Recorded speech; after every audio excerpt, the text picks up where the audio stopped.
Hi everyone, welcome back to my another video. Today I'm going to show in this video how to disable Windows Defender in your Windows 10 or Windows 11. So before going to start the video, if you're not subscribed my channel, please subscribe. So let's start the video. Guys, if you want to disable Windows Defender on your Windows 10 or 11, then I will show you simple method how to do this. In this, first of all, you have to just click on this search menu, or you can just click on the start menu, then click on settings. In left side you will find privacy and security. Click on that, then click on Windows security. Here you will find open Windows security. Click on that. Here you will find virus and threat protection. Just click on that.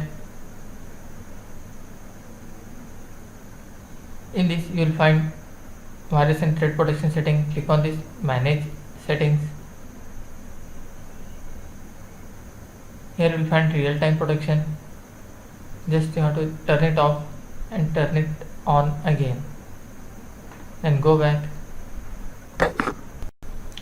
Here if you find turn on option, you have to just click on that turn on, as already turned on, so it's not showing here.